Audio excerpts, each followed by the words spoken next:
Hi, my name's Greg from TP Photography, and today I'm going to do a quick test of high-speed sync using the Sony A7R Mark II and some new Godox flashes that I've got.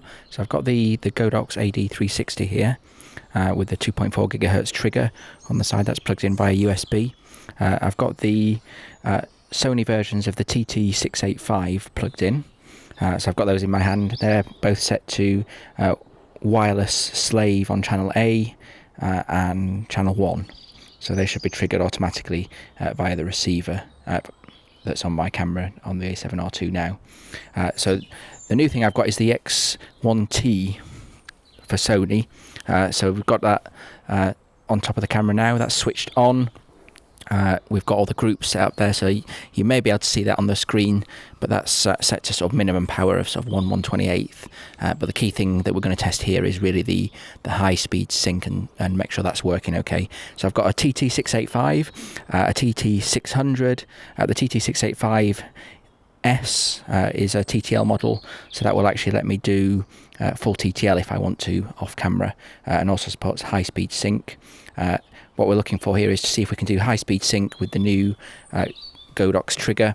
So I've got the Godox X1T-S, so that's a Sony version, so that connects to the top of this A7R II. And I've also set the AD360 into high-speed sync mode. You do that by pressing the two buttons there. We've got the mode and the set. So these two buttons here, so you can see I can turn that on or off by pressing these two. So that'll turn on the little H that we can see here on the back of the unit. So what I'm hoping here is that I'm not sure how well you'll be able to see the screen on there. May try zooming in a little bit more. So I'm going to try zooming in there. But basically I've set the shutter speed to be 1/5000th of a second, and we can see that we've got the high-speed sync light sort of indicator onto the unit there. So hopefully you can see that. You might not be able to see it. Obviously we're outside, so reflections are a bit of a nightmare, and I can't quite see on the screen whether that's picking it up or not. Hopefully it is.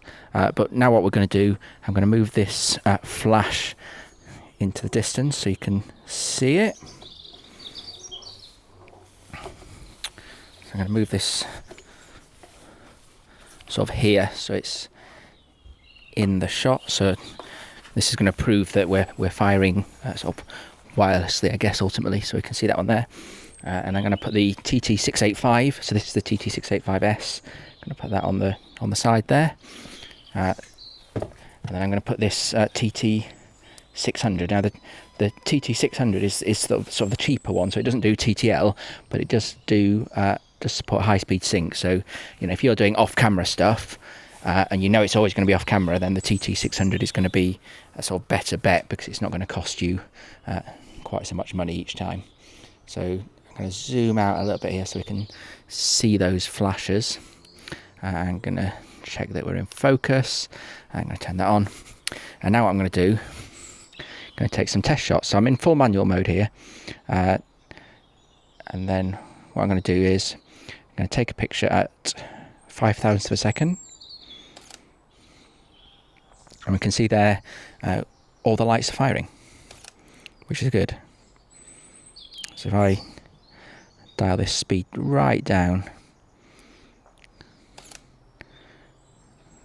so at 1/160th there, and we notice that the high speed sync's changed to just normal flash, which is as we'd expect. So we're still firing at the minimum power, so we can still see it's going.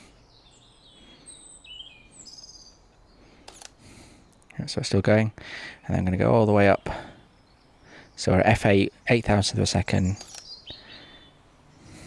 You can see the flashes are still firing. So just to make sure, I'm in auto ISO here. So what I'm going to do, I'm going to go to ISO 100. And you can see there all the ambient's gone, but we're still getting the flashes firing at 0.008. Change that down. As you can see, we're starting bringing the ambient in. So this is looking really good. It's looking like we're going to be able to do high-speed sync with our Sony A7R II. This new Godox trigger. So this is the Godox X1T-S. It's a nice catchy name. I can control all the powers remotely from here if I want to. I'm not going to bother doing that today, but this is just a quick test to show that high-speed sync's working, and it's working on the AD360, it's working on the TT685S and the TT560. Yeah, TT600. So, if you want to do off-camera TTL with high-speed sync, then obviously you'd get the 685Ss. If you're just going to be doing, off-camera flashing, you're going to be setting your powers manually, then you can save a bit of money and get the 600s. But hopefully you found that useful. I've not really had to do anything special. The only thing I've had to do, is set the flashes that I've got here, just to make sure they're in the right modes.